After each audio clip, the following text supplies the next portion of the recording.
الحمد لله وكفى والصلاة والسلام على من لا نبي بعده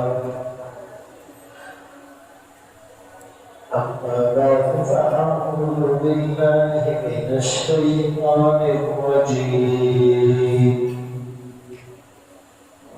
بسم الله الرحمن الرحيم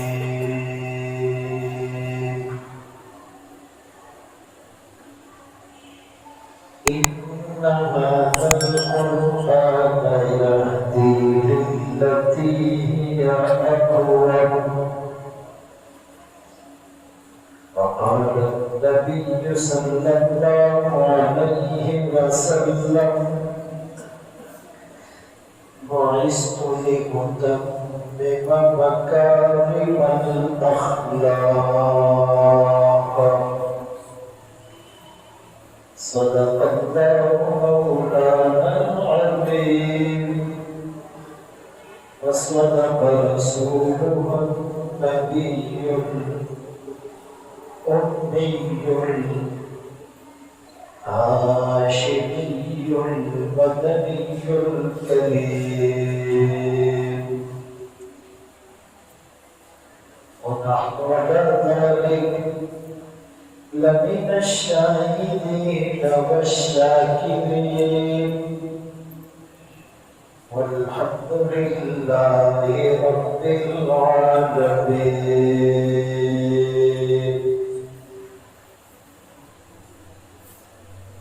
سدا پتا ہے خدایا بدن تیرا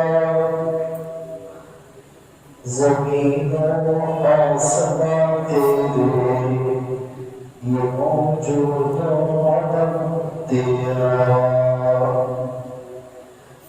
جو دنیا میں تیرا کھڑا کر شکر کرے تعجب ہے کہ اس پر بھی ہو لطف و کرم تیرا.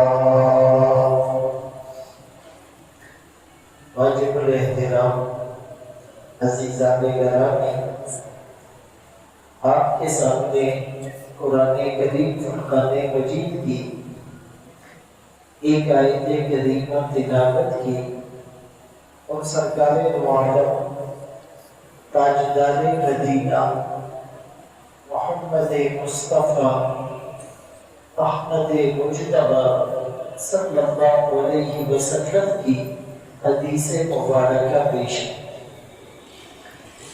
قرآن کریم ہدی للناس ہے، سارے انسانوں کے لیے اس میں ہدایت ہے. سارے انسانوں میں مسلمان بھی آ گئے اور غیر مسلم بھی آ گئے. اسی لیے قرآن کریم کا مطالعہ جتنا ایک مسلمان کے لیے ضروری اور مفید ہے، اسی طرح ایک غیر مسلم کے لیے بھی ضروری اور مفید ہے.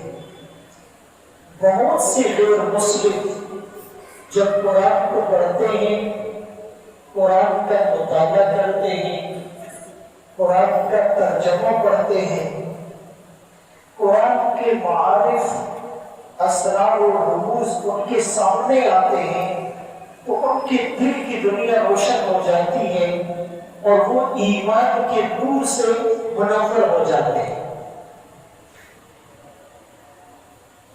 بدقسمتی کی بات یہ ہے کہ بہت سے غیر مسلموں کی طرح بہت سے مسلمان بھی قرآن سے استفادہ نہیں کر سکے. رسمی طور پر، ظاہری طور پر، سطحی طور پر، سرسری طور پر رواجن قرآن ہاتھ میں تو اٹھا لیتے ہیں، آنکھوں پر بھی رکھ لیتے ہیں، چوم بھی لیتے ہیں، کبھی کبھار پڑھ بھی لیتے ہیں، لیکن قرآن سے وہ استفادہ جو ان کے دل کی اندھیری دنیا کو روشنی سے بدل دے، جو ان کو جنت الفردوس میں دخول اولی کا مستحق بنا دے، جو ان کی زندگی کو خوشیوں کا نمونہ اور جنت کا نمونہ بنا دے، اس طور پر مسلمان قرآن سے فائدہ نہیں اٹھا پا رہا۔ اسی لیے آج ہم بنیادی 3 نکات بیان کریں گے کہ قرآن کس طرح انقلابی کتاب ہے، اور قرآن کے آنے سے پہلے اور قرآن کے نازل ہونے کے بعد دنیا میں کس طرح تبدیلی آئی۔ پہلی مثال یہ ہے کہ قرآن کے نزول سے پہلے ایک کانسیپٹ اور تصور تھا کہ ہر وہ چیز جو مافوق الفطرت ہے، جو کوئی خاص اثر رکھتی ہے، جو انسانوں کو نفع پہنچاتی ہے یا انسانوں کو نقصان پہنچاتی ہے، تو وہ چیز تقدیس کے لائق ہے، اس کی پوجا پاٹ کی جائے، اس کی تعظیم کی جائے، اور تعظیم کرتے کرتے لوگ اس کی عبادت شروع کر دیتے، اس کو معبود بنا دیتے۔ اب جب ایک چیز کو آپ معبود بنا دیں تو اس پر ریسرچ نہیں کرتے، اس پر تحقیق نہیں کرتے، اس پر غور و فکر نہیں کرتے، اس کو کھولتے نہیں ہیں۔ اسی لیے اسلام اور قرآن سے پہلے لوگوں نے سورج کو خدا بنایا کہ یہ فائدہ دیتا ہے، چاند کو خدا بنایا کہ یہ چاندنی پھیلاتا ہے، ستاروں کو خدا بنایا کہ یہ ہماری پہنچ اور اپروچ سے دور ہے، بادلوں کو خدا بنایا کہ یہ ہمیں فائدہ یعنی پانی دیتے ہیں، پہاڑوں کو خدا بنایا کہ یہ مضبوط بہت ہے، سمندروں کو خدا بنایا کہ اس میں طاقت بہت ہے،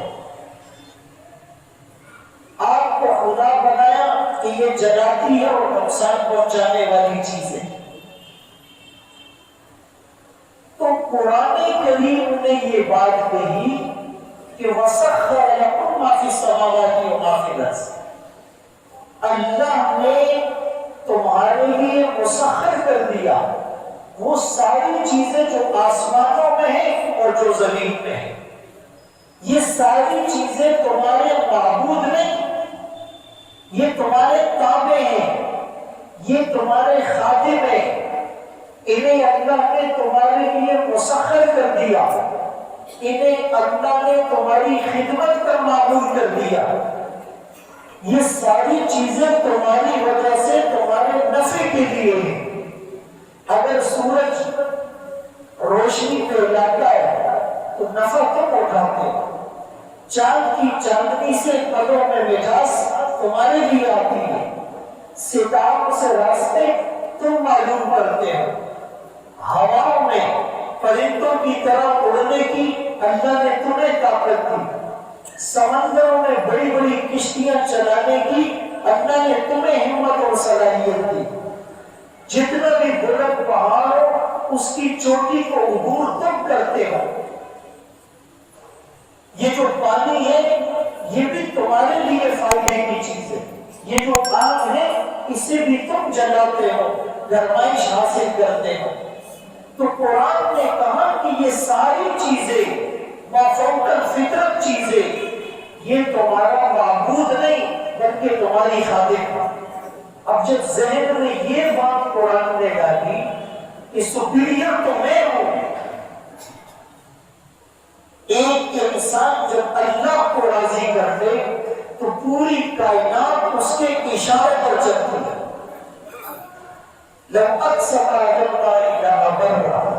فرمایا کہ کچھ اللہ والے اللہ کے نام کی قسم اٹھاتے ہیں اللہ ان کی قسم کو پورا کرتا ہے. ان کے ہاتھ اٹھتے ہیں دنیا کا جغرافیہ تبدیل ہوتا ہے. ان کی نگاہ اٹھتی ہے بارش برسنے لگتی ہے. ان کے اشارے پر شیر سر جھکا کر اور دم ہلا کر ان کے آگے آگے چلتا ہے. سمندروں میں مچھلیاں اس کے کھانے کے لیے ہے اور اس کے لیے مغفرت کی دعائیں کرتی ہے. ہوا میں اڑتے پرندوں کا یہ گوشت کھاتا بھی ہے اور وہ تسبیح اور تقدیس بھی کرتی ہے اور اس کو اڑنے کا فن اور گر بھی سکھلاتی ہے. یہ پھل ہو، یہ پھول ہو اور یہ کھیتیاں ہو، یہ سبزہ ہو، یہ ندی نالے ہو اور یہ گرجتے بادل ہو اور یہ گہرے سمندر ہو اور یہ آسمان کا جرف ہو، یہ ساری چیزیں تمہارے لیے. پھر انسان نے اس کو کھولا، اس کی تقسیم کی، اس پر ریسرچ کی اور اس سے فائدہ اٹھاتا رہتا ہے. اور سائنس جتنی ترقی کرتی ہے انسان کے مزے اور اس کی سہولیات میں اضافہ ہوتا رہتا ہے. تو یہ جو سائنس کی طرف دعوت فکر دی یہ قرآن میں دی. اس سے پہلے تو لوگ ان چیزوں کی پوجا پاٹ کرتے تھے، تحقیق اور ریسرچ کیا کرتے. اسی لیے قرآن کریم سے فائدہ اٹھایا جائے. قرآن کریم عربی میں ہے اور دوسری کتابیں وہ سریانی میں عبرانی میں تھی، انجیل اور تورات. لیکن جلال الدین سیوطی رحمت اللہ نے الاتقان میں لکھا ہے کہ تمام آسمانی کتابیں نازل عربی میں تھی. پھر انبیاء نے اپنی قوموں کی سہولت کی خاطر اسے اس قوم کی زبان میں کنورٹ کیا اور منتقل کیا. یہی وجہ ہے کہ عربی زبان کی تاریخ وہ 1600 سال پرانی نہیں بلکہ جب سے کائنات بنی ہے عربی زبان کی تاریخ شروع ہے. اس دنیا میں کائنات کا پہلا انسان آدم علیہ السلام اور آدم علیہ السلام سے جو گفتگو قرآن بتاتا ہے وہ عربی میں علم آدم الاسماء کلھا. اللہ نے آدم علیہ السلام کو چیزوں کے نام بتائے، وہ عربی میں بتائے. ہر چیز کے خواص اور ماہیت بتائی. اسی کو سائنس کہتے ہیں. تو عربی زبان ایک مسلمان کے لیے کتنی ضروری ہے اور ہم عربی زبان کو کتنا ضروری سمجھتے ہیں.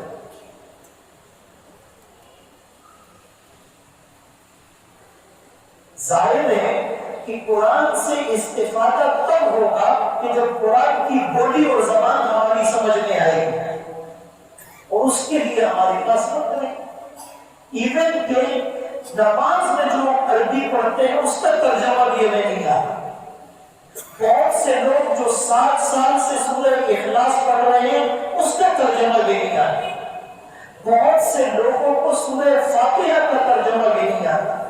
بہت سے لوگ کلمہ صحیح پڑھ بھی نہیں سکتے، اگر پڑھ لیتے ہیں ترجمہ نہیں کر سکتے، ترجمہ کرنے اس کا مفہوم نہیں سمجھ سکتے. یہ تو ہماری حالت ہے. اور دعویٰ ارے جی ہم کیا مسلمان نہیں ہیں، ہمیں سب پتہ ہے. 2-4 اخبار پڑھ کر، 2-4 فیس بک کی پوسٹیں پڑھ کر، 2-4 ریلیجیس اسکالر کو سن کر علماء پر انگلیاں اٹھاتے ہیں اور کہتے ہیں جی علماء صحیح بات نہیں بتاتے، ہمیں تو یہ بھی پتہ چل گیا، ہمیں تو وہ بھی پتہ چل گیا. تو بات ہے ہدی للناس، قرآن انسانوں کے لیے ہدایت ہے، مسلمان کے لیے بھی غیر مسلم کے لیے. اگر مسلمان بھی سمجھ کر نہ پڑھے تو کوڑا کا کوڑا رہتا ہے، اور کبھی غیر مسلم بھی سمجھ کر پڑھے تو قرآن اس کے دل کی دنیا میں ہلچل مچا دیتا ہے. ایک بات تو یہ سمجھ ہے. دوسرا، قرآن میں جو ایک غلط فہمی دوری، قرآن کے نزول سے پہلے لوگوں نے طبقاتی تقسیم بنا رکھی اور وہ تقسیم جغرافیے کے اعتبار سے، لسانیت کی بنیاد پر، رنگ کی بنیاد پر، قومیت کی بنیاد پر، کہ جی اس علاقے کے لوگ سپیریئر ہیں اور اس علاقے کے لوگ ادنا ہیں، یہ زبان والے برتر ہیں اور یہ زبان والے کمتر ہیں، اس رنگ والے کو فضیلت ہے اور کالے رنگ والے کو فضیلت ہے۔ حالانکہ یہ چیزیں انسان کے اختیار میں نہیں، کسی کے اختیار میں ہے کہ میں مکے میں پیدا ہوتا پاکستان میں پیدا نہ ہوتا، کسی کے اختیار میں ہے کہ میں سفید پیدا ہوتا کالا پیدا نہ ہوتا، کسی کے اختیار میں ہے کہ میری مادری زبان فلاں ہوتی یہ نہ ہوتی۔ جو چیز اختیار میں نہیں اس کی بنیاد پر لوگوں نے ایک طبقاتی تقسیم بنا رکھی تھی، کچھ سپیریئر تھے اور کچھ کمتر تھے۔ قرآن نے کہا کہ بالکل غلط تقسیم ہے، یا ایھا الناس، اے انسانوں، اتقوا ربکم، ڈرو اپنے اس رب سے، خلقکم من نفس واحدہ، جس نے تمہیں پیدا کیا ایک انسان سے، آدم علیہ السلام سے، ان کے بائیں رات سے ان کی بیوی حضرت حوا، اور ان دونوں کے ملاپ سے ساری کائنات، خلقناکم من ذکر و انثی، پوری کائنات کو اللہ نے ایک مرد ایک عورت سے پیدا کیا، اور حدیث پاک میں فرمایا ان ربکم واحد، تم سب کا خدا ایک ہے، ان اباکم واحد، تم سب کا باپ ایک ہے، کلکم من آدم، تم سب آدم علیہ السلام کی اولاد ہو، وآدم من تراب، اور آدم مٹی سے بنے ہیں، لا فضل لعربی علی عجمی، کسی عربی کو اجمی پر فضیلت نہیں، کسی گورے کو سرخ کو کسی سیاہ پر کوئی فوقیت نہیں۔ تو یہ جو وحدت انسانی کا کانسیپٹ ہے، یہ جو مساوات اور ایکویٹی کا اور ایکویلنس کا جو تصور ہے کہ سارے انسان برابر ہے، کالے ہو، گورے ہو، سرخ ہو، سفید ہو، عرب ہو، ایشیا کے ہو، افریقن ہو، یورپین ہو، اس زبان کے ہو، اس زبان کے ہو، اس خطے کے ہو، اس خطے کے ہو، اس قوم میں پیدا ہو، اس قوم میں پیدا ہو، سب برابر ہیں۔ ہاں، تعارف کے لیے، انٹروڈکشن کے لیے قبیلے بنائیں، وَجَعَلْنَاكُمْ شُعُوبًا وَقَبَائِلَ لِتَعَارَفُوا۔ ہاں، افضل کون ہوگا؟ ان اکرمکم عند اللہ اتقاکم، جس کی زندگی میں تقویٰ ہوگا، جس کا تعلق اللہ سے مضبوط ہوگا، جو قرآن پر زیادہ عمل کرے گا، وہ اکرم و اعلیٰ ہوگا۔ اب یہ جو ہیومن رائٹس کی تنظیمیں بنی ہیں، یہ جو humanity is a big religion کا نعرہ لگتا ہے، یہ سب سے بڑا مذہب انسانیت ہے، ارے یہ تصور تمہیں قرآن نے دیا، لیکن ہمیں یہ بات سمجھ میں نہیں آتی۔ اسی لیے اس بنیادی بات کو سمجھنے کہ یہ جو اخوت ہے، مساوات ہے، وحدت انسانی ہے، ہیومن رائٹس کے حقوق ہیں، یہ تصور بھی ہمیں قرآن نے دیا ہے۔ اب جب یہ تصور آتا ہے تو کوئی تکبر کرے گا؟ تکبر کی تو جڑی درمار دی ہے۔ کوئی کسی سے حسد کرے گا؟ کوئی کسی پر ظلم کرے گا؟ کوئی کسی کو حقیر اور کمتر سمجھے گا؟ کبھی بھی نہیں سمجھے، سارے جھگڑے ہی ختم ہو گئے۔ تیسرا بڑا فائدہ اور تیسرا بڑا انقلاب یا تبدیلی جو قرآن نے برپا کی، کہ بندے اور اس کے خدا کا جو تعلق تھا اس کو مضبوط کیا قرآن۔ خالق اور مخلوق کا جو کنیکشن تھا اس کو قرآن نے بتایا۔ اس سے پہلے کیا تھا کہ جو مذہبی طبقہ تھا اس کی اجارہ داری، یہودیوں کا ربی تھا، عیسائیوں کا پادری تھا، ہندوؤں کا پنڈت تھا، مجوسیوں کا لہر میں بڑا یا راہب تھا، انہوں نے عوام کو یہ بتا رکھا تھا کہ ہم سپیریئر ہیں، ہم تم سے اعلیٰ ہیں، اللہ کے ہم زیادہ قریب ہیں، اور ہم اس کے اور تمہارے درمیان واسطہ ہیں، ہم اس کے اور تمہارے درمیان سفارشی کا رخ دے کر ہے۔ کہتے تو یہ تھے، لیکن در حقیقت وہ خالق اور مخلوق کے درمیان سفارشی نہیں تھے، رکاوٹ تھے۔ اور بعض مذہبی پیشواؤں نے باقاعدہ لوگوں سے رشوت کا نظام بنا رکھا تھا کہ تمہیں گناہ بخشوانے ہیں، ہمیں اتنے پیسے دے دو، ہم تمہارے گناہ بخشوا دیں گے۔ یہودیوں میں بھی یہ کانسیپٹ، عیسائیوں ان کے پادری ان کو ہدایہ اور تحائف جب ملتے ہیں کہتے ہیں ہم نے تمہارے گناہ بخشوا دی، اس دیوار کے پاس گریہ زاری کرو، تمہارے گناہ معاف ہو جائیں گے۔ اسلام نے یہ جو بیچ کی رکاوٹ تھی اس کو ختم کیا، یہ جو خالق اور مخلوق کا تعلق تھا اس کو مضبوط کیا۔ ادعونی استجب لکم، مجھے پکارو، خود اللہ نے کہا میں جواب دوں گا۔ اجیب دعوت الداعی اذا دعان، میں پکارنے والوں کی پکار کو قبول کرتا ہوں جب یہ مجھے پکارتا ہے۔ وہ ٹھیک ہے، آپ اللہ والوں کے واسطے سے دعا کر سکتے ہیں، جائز ہے۔ آپ اللہ والوں کو وسیلہ بنا سکتے ہیں، جائز ہے، لیکن وہ واقعی اللہ والا ہو۔ لیکن اگر کوئی ڈائریکٹ اللہ کے پاس جا کر اللہ سے تعلق قائم کرنا چاہے تو کوئی رکاوٹ نہیں، بس وہ وضو کرے اور صاف جگہ پر صاف کپڑوں میں ہو، قبلہ رخ ہو، سطر اس کا چھپا ہوا ہو، اور وہ صرف ایسے اللہ اکبر کرے، یہ کیا اور تعلق قائم۔ بھئی دنیا میں کنیکشن ہے نا، وہ کبھی کبھی ڈس کنیکٹ ہو جاتا ہے، ایمرجنسی لگ جاتی ہے، جیمر لگا ہوتا ہے، بوسٹر سے ہی کام نہیں کرتا، پیکج ختم ہو جاتا ہے، بیلنس ختم ہو جاتا ہے، کوئی فیگر فٹ کر جاتا ہے۔ لیکن اللہ نے اپنی ذات سے آن لائن ہونے کے لیے جو طریقہ بتایا اس میں خرچہ کوئی نہیں، اس کی فیس کوئی نہیں، پہلے سے اپوائنٹمنٹ لینا کوئی نہیں، کسی کو بیچ میں سفارشی بنانے کی ضرورت کوئی نہیں۔ اور جب یہ کنیکشن قائم ہو جائے تو دنیا کی کوئی طاقت اسے توڑ نہیں سکتی، صرف اس کو وضو کر کے آنا ہے، یہ کرنا ہے، تعلق ہے آن لائن۔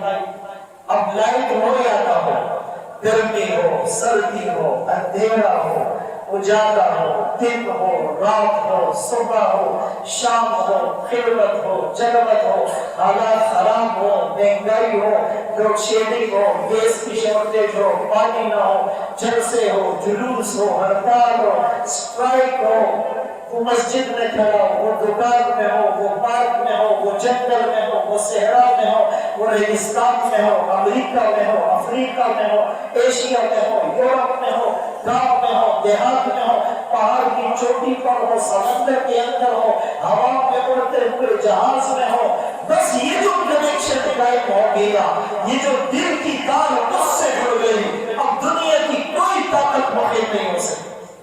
بیٹھے جو تیری یاد میں گوشہ نشین ہو کر تو اپنا بولیا بھی تخت سلیمان ہے۔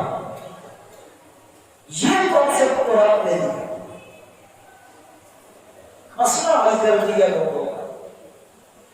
5 نمبر دن میں دیے، 5 نمازیں، بس یہ 5 نمبر روز ڈائل کرتے رہو، ہر وقت وہ کنیکٹڈ رہے گا، ایک ٹچ رہے گا، اور دن میں جو کرو نبی کی بتائی ہوئی دعا پڑھ کے کرو، گھر میں داخل ہونے سے پہلے دعا اور باہر نکلنے سے پہلے دعا، واش روم میں داخل ہونے سے پہلے کی دعا اور نکلنے کے بعد کی دعا، بازار میں جانے کی دعا اور گھر کی طرف واپس آنے کی دعا، مسجد میں داخل ہونے کی دعا اور نکلنے کی دعا، صبح کی دعا اور شام کی دعا، کپڑے پہننے کی دعا اور اتارتے وقت کی دعا، کھانے سے پہلے کی دعا، بیچ کی دعا اور بعد کی دعا۔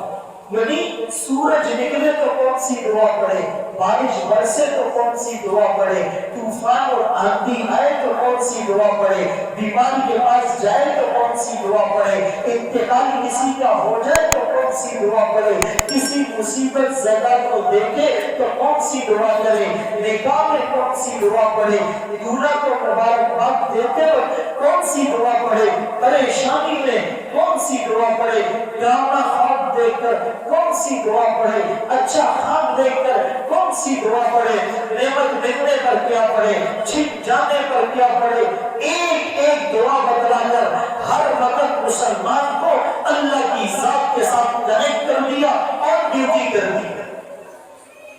اور ڈیوٹی کا مطلب سمجھ میں آتا ہے؟ ایک مسلمان نوجوان جہاز میں سفر کر رہا ہے، انٹرنیشنل فلائٹ ہے اور بزنس کے راستے، یہ جو انٹرنیشنل فلائٹس ہوتی ہیں اور بزنس کے راستے اس میں بڑی سہولت ہوتی ہے، صوفے کی طرح آرام دہ سیٹ ہوتی ہے، ہر قسم کا کھانا ملتا ہے، ایون کہ شراب ملتی پینے کے، مہنگی شراب۔ تو ایک نوجوان کو ایئر ہوسٹس نے شراب پیش کی، اس نے کہا میں شراب نہیں پیتا، وہ چلی گئی۔ وہ لمبی فلائٹ ہوتی ہے 14 گھنٹے کی، کچھ دیر بعد دوبارہ ایئر ہوسٹس آئی ہوگی، پھر اس نے شراب پیش کی ہوگی، اس نے کہا میں مسلمان ہوں، میں شراب نہیں پیتا۔ اس نے کہا کیوں نہیں پی رہے، انٹرنیشنل فلائٹ ہے اور بزنس کے لحاظ سے اتنی مہنگی شراب آپ کو آفر کی جا رہی ہے، آپ پی لیں۔ اس نے کہا میں ایک شرط پر پیوں گا، پہلے پائلٹ کو شراب پلا۔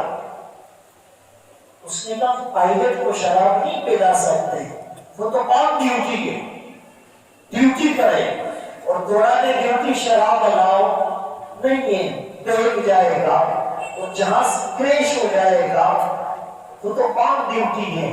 مسلمان نے کہا میں بھی آن ڈیوٹی۔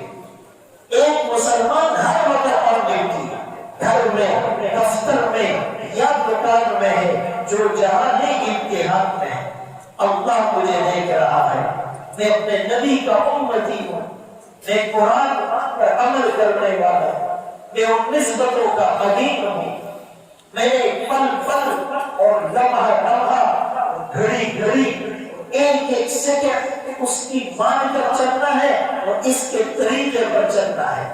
مدینے والے کی نسبت کو میں بھول نہیں سکتا، اللہ کی نعمتوں سے میں غافل نہیں ہو سکتا، قرآن سے میں روگردانی نہیں کر سکتا، صحابہ کی دی ہوئی قربانیوں کو میں ضائع نہیں کر سکتا، اپنے اکابر و اسلاف کی محنتوں پر میں پانی نہیں کر سکتا۔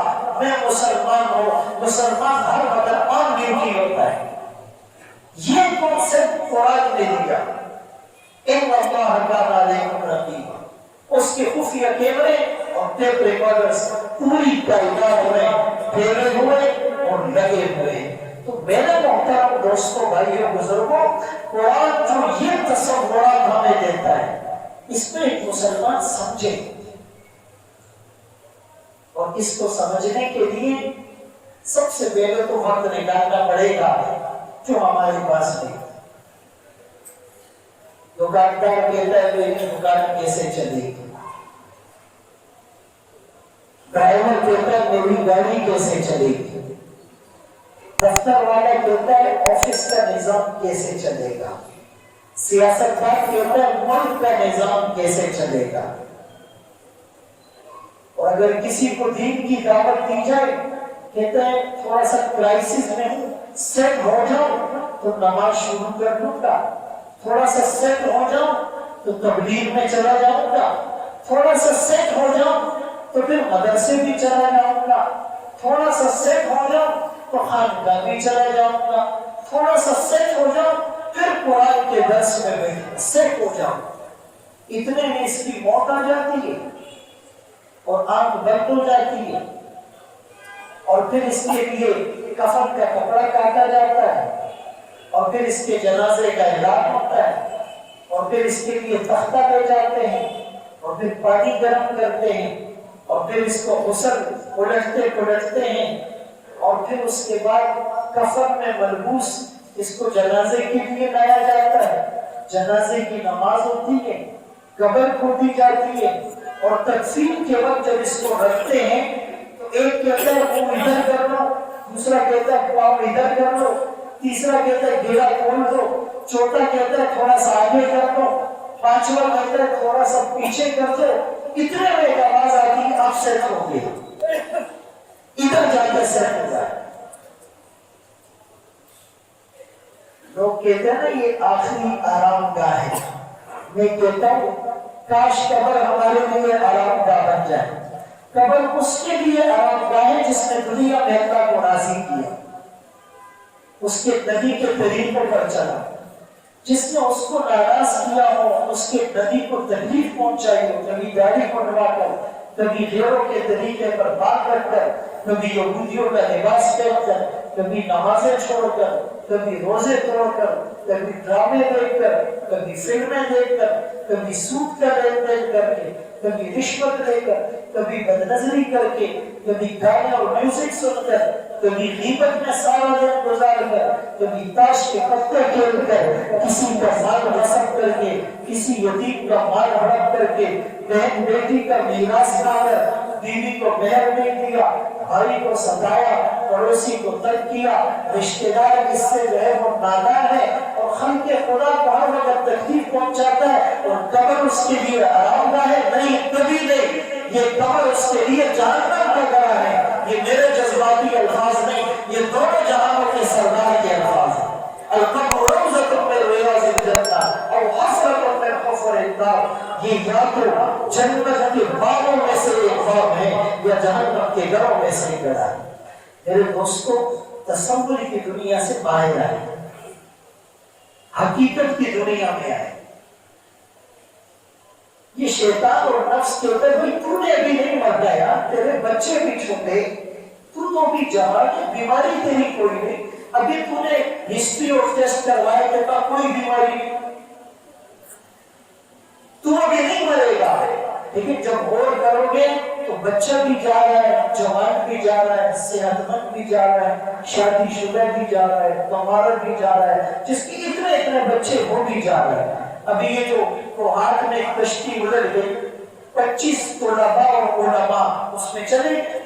یہ جو بس پر حملہ ہوا 40 سے زائد لوگ چلے گئے۔ پشاور میں یہ جو بم بلاسٹ ہوا مسجد میں 100 سے زائد نمازی چلے گئے۔ بھائی میرے اور آپ کے ساتھ بھی ایسا ہو سکتا ہے، ابھی بھی ہو سکتا ہے، رات کو بھی ہو سکتا ہے، کل بھی ہو سکتا ہے۔ مرنے سے پہلے مرنے کی تیاری، زنا کر کے سو اور قبر میں آنکھ کھلی تو، رشوت لے کے سویا قبر میں آنکھ کھلی تو، حسد اور بغض دل میں لے کے سویا قبر میں آنکھ کھلی تو، بیوی پر ظلم کر کے سویا قبر میں آنکھ کھلی تو، اولاد کا حق ادا نہیں کیا قبر میں آنکھ کھلی تو، ماں باپ کو ستایا اور بتایا قبر میں آنکھ کھلی تو، علماء کے خلاف باتیں کر کے سویا قبر میں آنکھ کھلی تو، تبلیغ والوں کو تنگ کر کے سویا قبر میں آنکھ کھلی تو، بہن بیٹی کا حصہ کھا کر سویا قبر میں آنکھ کھلی تو۔